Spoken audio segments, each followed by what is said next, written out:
Welcome to another edition of Sports Visions. I'm DJ Jones alongside my good friend and traveling partner Dale Williams. How are you? What's up, player? I'm great, man. And for you folks out there in across the world, www.sportsvisionusa.com. Tell you what, coming up in just a little bit, we have an opportunity to talk about some $3 billion that was given away in the last few days with the NBA free agency. And the rich continue to get richer. NBA free agency, man. And lo and behold, another running back at the University of Georgia has gotten injured. We'll have an opportunity to let you know if he's going to be able to make the opener. I'm talking about Sony Michel, also the legendary Johnny Flakes. Tell you all that and more coming up next on Sports Visions. Selection now, saving now, value now. Columbus is Nissan Town, and the Nissan Now sales event is on now. Now, save $5,000 on a new Altima. That's right. Now, drive a new Altima, an IIHS top safety pick with $5,000 in savings. The best time to buy is right now. Nissan Now sales event. Don't miss it. We'll see you soon. Headquarter Nissan. Welcome back to Sports Visions. I tell you, man, the NBA is throwing around money as if, there's no tomorrow. Really, man, if you didn't get your money this time, BJ, you won't get any money. I mean, really, to go from 153 millions, money just being thrown around everywhere, player. I don't understand it, but at the same time, I'm all for the players. And get what the market can bear. Well, let's start closer to home because we know Al Horford decided that he didn't want to play with Dwight Howard, which the Hawks gave a 3 year, $70 million plus contract. That's right, well, $73 million. Al Horford decided that he didn't want anything to do with that, and he took up an offer that Boston put on the table for $113 million. Well, I can't blame him taking the money. Really, this probably going to be his last contract, and he might get a couple, but not wanting to play with Dwight. I think Atlanta. Really, hopefully, this thing works out very well for Dwight because really, DJ, you always can go home. And, we've seen the decline of Dwight Howard from his Orlando days all the way from L.A. to the Houston. Nobody really wants to play with him, DJ. But, for 3 years, for $73 million, I can go there. I can go home and make that money because really, Dwight has had a great career for his contracts are concerned, but I really think that's the only place that really wanted him. Well, this is the only thing I'm going to say about Dwight Howard. I'm going to take the high road. I think that this is an opportunity for him to clear his name, to get his reputation back in order, and I think that there is still something left in the tank. Coach Bud understands that Dwight Howard needs to be fed the ball. That's all he is asking for. He wants to touch the basketball, and hopefully being at home with his family and friends and all the people that loved him because it all started years ago in Atlanta, and we wish him well. Now, the richest contract in NBA history. Mike Conley, you ever heard of this guy? Yeah, I heard of him. Well, $153 million, 5 years. Is that something like $30 million per? That's about 30 years, about $30 million per. And, $154 million. I think he's a good point guard, but he hadn't made an All-Star game, man. At the same time, you got to take what the market is bearing. Absolutely. And, so get it. I think he's a good player. He wanted to stay in Memphis, and they wanted to make him a franchise player. They wanted to give him that limit. What does that say by not being an all-star? I thought you would get rewarded and get incentives based on your performance. Well, he's a good player, like you said, but is he the best and the highest paid? Does he deserve to be the highest paid player in the league? No, I wouldn't say he deserved that. But again, you can get what the market bears. There's a lot of players that ain't worth the money that they Dellavedova just got a $10 million deal. So if you can get it, get it. But at the same time, we're in a league now where I think our time now that, if you can get the money, get the money. But at the same time, people want to see you produce and play at that same rate also. So that's why you have the problems with the owners and stuff, and you start shipping people all over, and people want buyouts here and there. So, the Mike Conley piece, that threw me for a loop. But he's a good player. But I'm going to tell you, the Kevin Durant piece really threw me for a loop, DJ. You know what? It didn't throw me for a loop because I know that Kevin Durant deserves to be in a place where he can get a ring. This guy, I call him a kid, this young man has been in OKC 9 years. He's given them 9 years of service, 9 years of his career. And again, for him to be in a situation that he is one of the best top 5 players in the league, and he wants an opportunity to win a ring, when you got people talking to him to the tune of people who've been there before and done that, Jerry West, it took him 8 times to win a ring. He went to 8 championships. You start talking about that and you start surrounding yourself, talking about how he's a little older. You don't have to work as hard, because you got other people around you to make the game easier. That starts to make sense. Well, you know, I understand that point right there, but the only thing that throws me for the competitive spirit is that I was groomed on, and that the work ethic piece. And if Where's it gonna go? It's well, not you know, gonna I think it does. I mean, really, when you at OKC, you stay there. You know, there's no loyalty in sports now. No, and it's really, business. yeah, that's all it is. It's business. So really, it wasn't the money, but I would want to beat the Golden State Warriors playing them, then go join them. And I think really that's the only hang up I got. But go get your money. But really, 2 years for the little money that he got to go, yeah, it was all about wanting a championship. But you know, there's one thing that I look about, and we talked about this all year about Golden State. There's only one basketball, DJ. Right. And you got a three-point shooting team everywhere. I just think, you know, you go back to the New York Yankees days and eras where George Steinbrenner would pay the most money for the best players. And they didn't always win. And I think that's going to happen out there at Golden State. Well, I know that we're going to have an opportunity to do it on the wall, and our on the wall segment is where we can really get into the details, the nuts and bolts of this particular situation as it pertains to free agency. But the last thing I want to say before we leave is that you're probably wondering how all of this money is coming about. It's more to these contracts, and it's more to these owners' bottom line than concessions, than ticket sales, than parking. You got a television contract that's a 9-year, $23 billion deal. That's, of course, going to the bottom line to these owners. So they got money to burn. Don't think that these players are being given money without a return being given to the owners. Well, you know, it's just like this, DJ. If you can pay players like that, just think what the owners are getting. All right, coming up in just a little bit, we got a treat for you. Reverend Johnny Flakes III. Hi, I'm Philip Davitt with ENS Men's Clothing Warehouse. We'd like to say thank you, Columbus and the Bi-City area, for 20 great years on Macon Road in the heart of Columbus. We're inviting you out to our 20th anniversary sale with bigger savings and deals than ever before. To help show our appreciation, ENS is offering complete suit and tux packages only $99. Jackets, pants, shirts, and ties, a $199 value for just $99.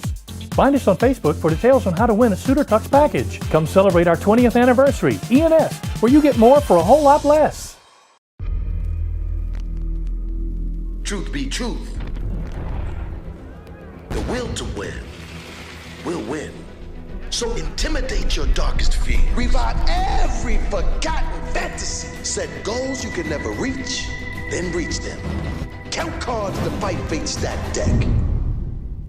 And if you want to win as much as you want to live, you're ready to reign on. Why do we have Aflac? Aflac. And Major Medical? Major Medical, boy, yeah! I help pay the doctor. Ain't that enough for you? There are things Major Medical doesn't do. Aflac pays cash so we don't have to fret. Something families should get. Like a safety net. Even helps pay deductibles to cover your back with. Learn about one-day pay at aflac.com/wrap.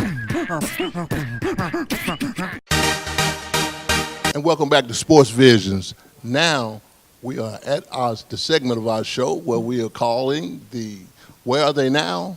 And this week's guest is Reverend Johnny Flakes Jr. Welcome to the show. Thank you very much, Dale. Appreciate it, man. Well, you know, I've been putting fillers out, and me and DJ have been putting fillers out on top players, legendary players in this areas that we grew up around, and your name comes right up to the list. We've had Rudy Allen, we've had Coach Davis, and this week we got you, the legendary Johnny Flakes Jr., the scat back out of Columbus High School. Well, thank you, man. You know, a lot of people don't know a lot of stuff about you, and we're going to give you the opportunity to let them know that you were a football player, a scholar, and now you're still a scholar in the biblical sense.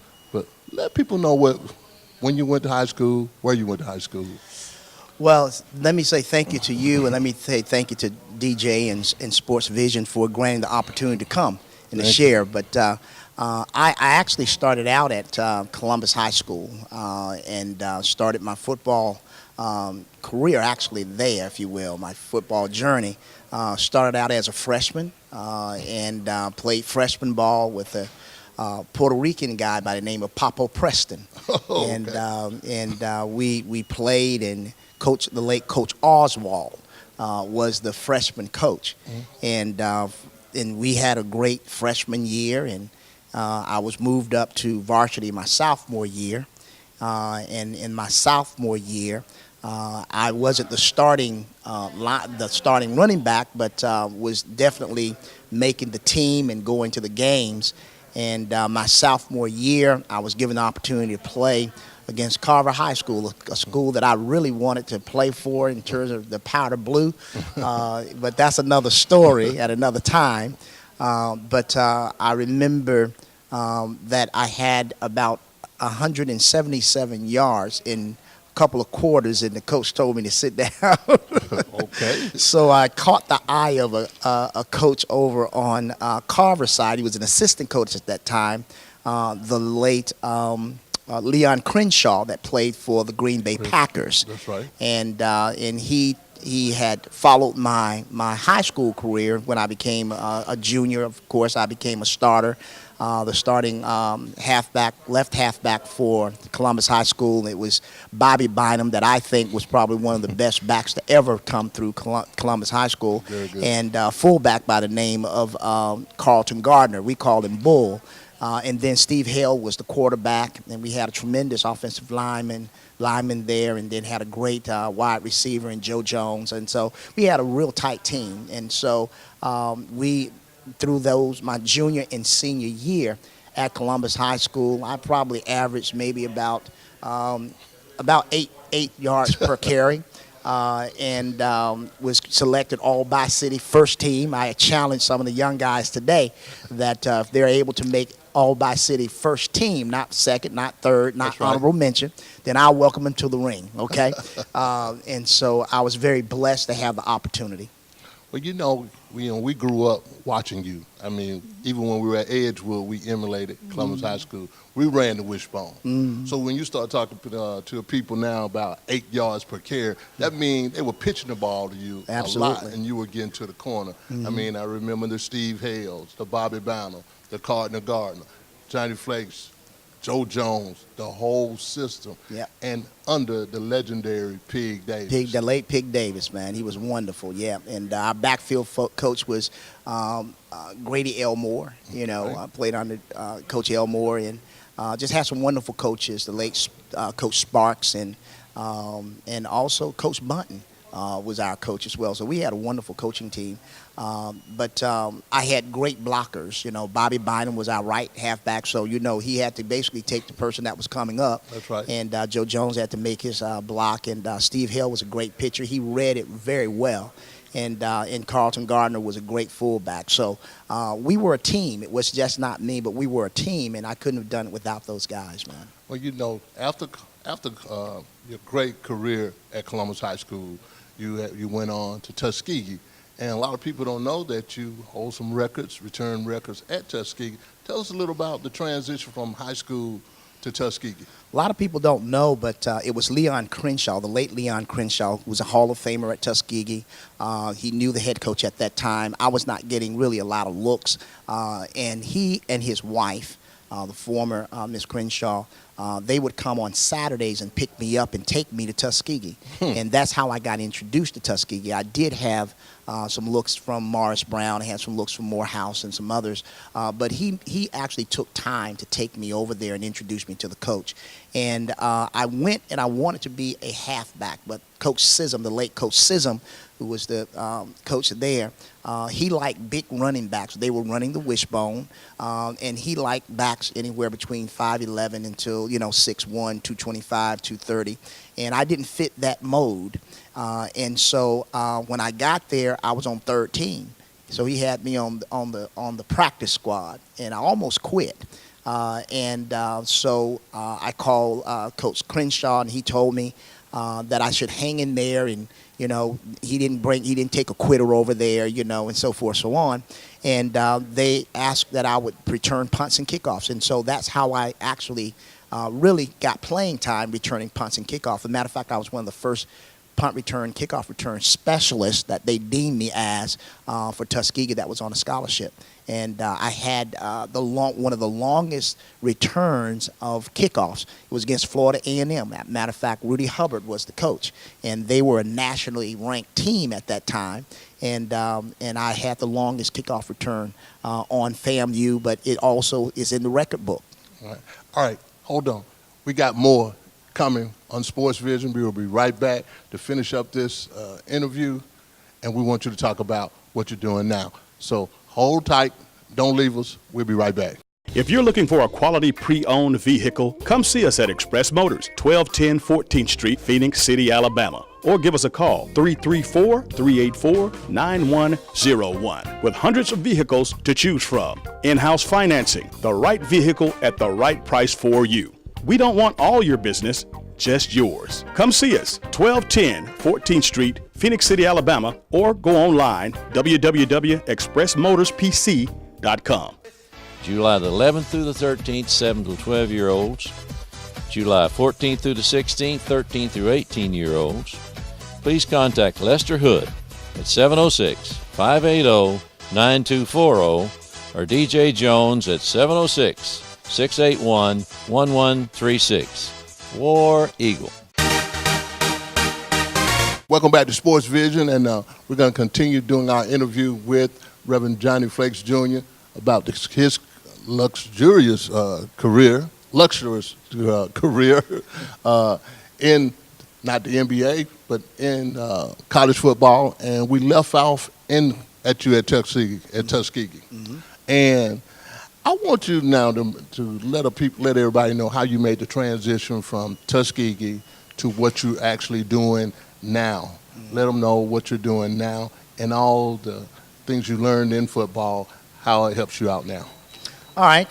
Well, football is actually, I believe, what Coach Sissom used to teach us. It's to teach you how to deal with life after you get off the football field.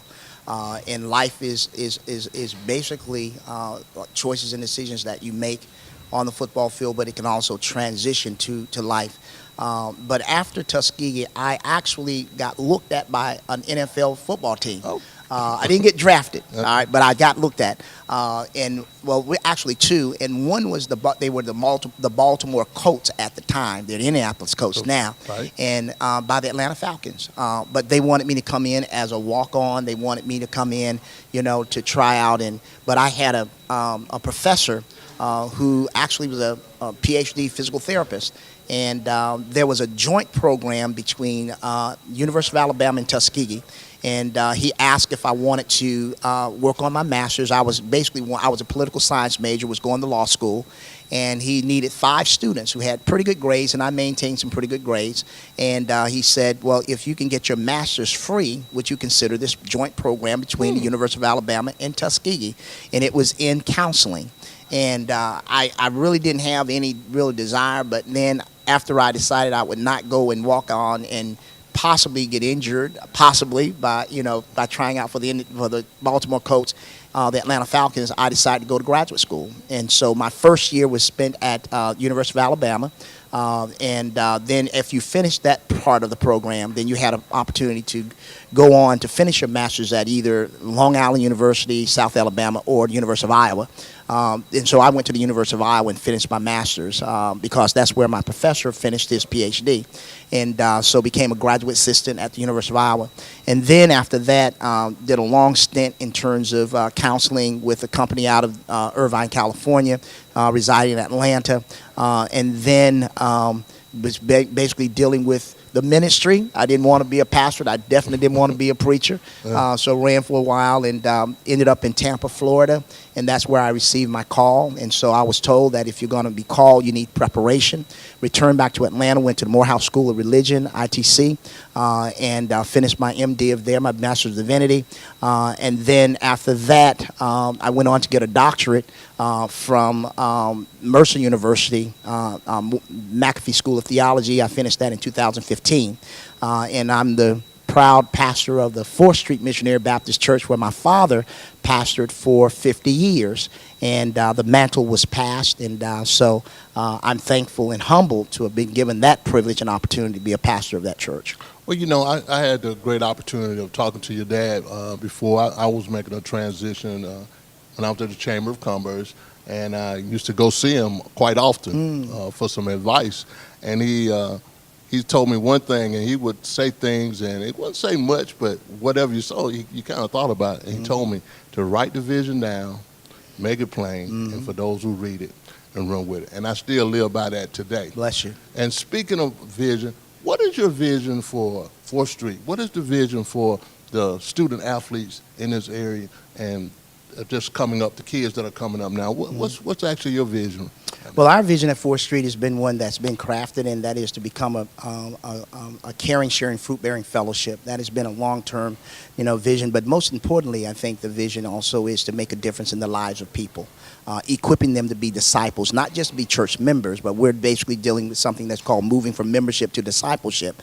And that's something that our desire is, that we become the witnesses for the one that we declare who's Lord of our lives. And that is what our continued preaching and teaching and any of our ministries embodies and also teach. As far as the vision for these young athletes who are tremendously talented and gifted, have so many opportunities that we probably never had exposed to us. There were those opportunities, but these athletes, student athletes I like to call them, have so much available to them. And our prayer is that, one, that they will take advantage of every opportunity that's given to them. Number two, that they will take the lessons that football teaches, and that is the accountability, the discipline, to take the opportunity to really learn the teamwork that's needed, that can be transferred from football to real life in terms of working with so many different personalities, but also following instruction, is being able to follow instruction. And I believe that if they can take those particular skill sets or those particular abilities and capabilities and transfer those to life, then they can be very successful. But also is having them know that they can do nothing without Christ, and that they can do all things with him, and not be ashamed to acknowledge who they believe in. And I want to challenge coaches, because this is a part of the vision, in order to be able to instill that into their lives, these core values into their lives. I remember my dad telling me that if you're going to go and you're going to play football and you can go to practice, you have to go to youth meeting, where those values were instilled. You have to go to worship. You have to go to church. You have to go to Bible study, so that we had a solid foundation, so that when the storms of life would come, then I understood that, if I didn't play pro football, that there was something greater in me as well, and that was academics, and that I can go and I can basically take advantage of the opportunities that was given me there. So I'm hoping that coaches would really look at, my dad would not allow me to go and practice on Sundays. He wouldn't let me play ball on Sundays.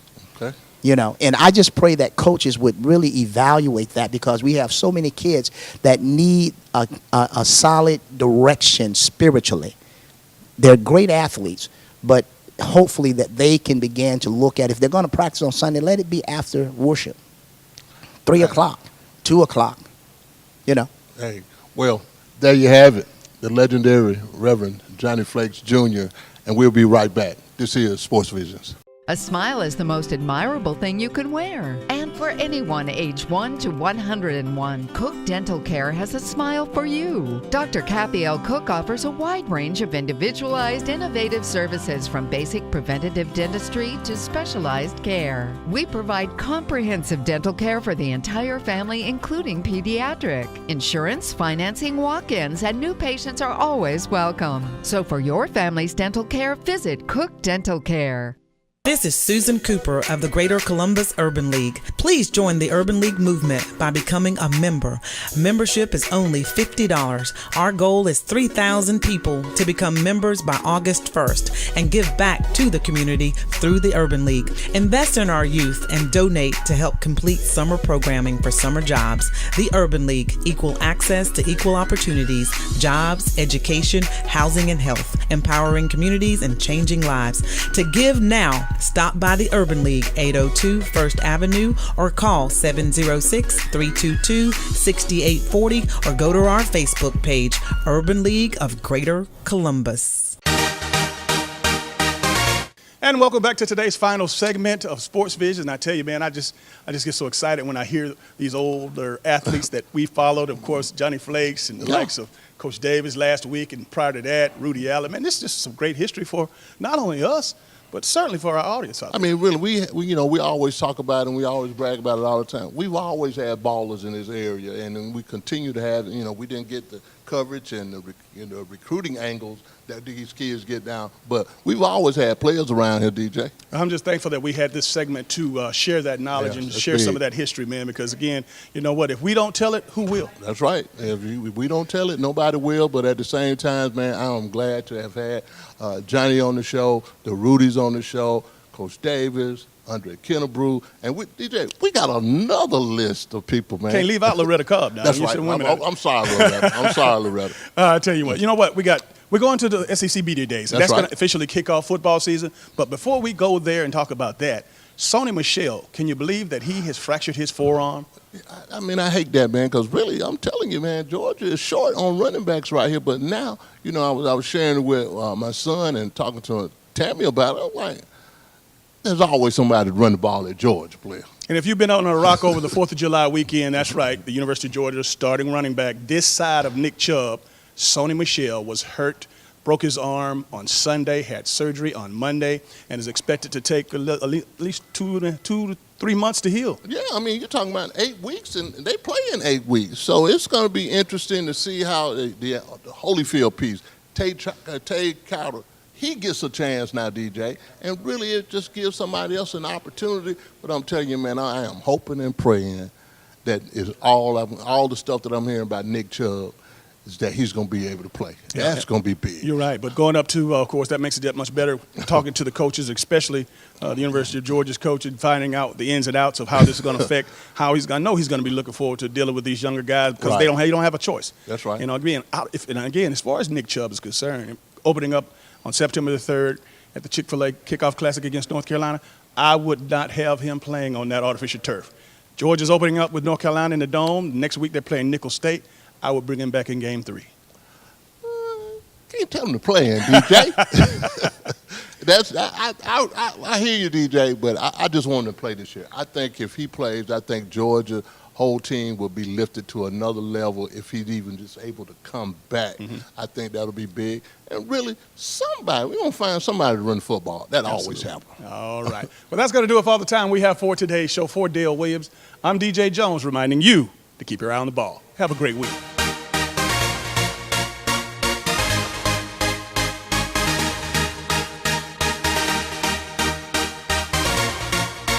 Matthew 6:33, seek ye first the kingdom of God and his righteousness, and all these things will be added unto you.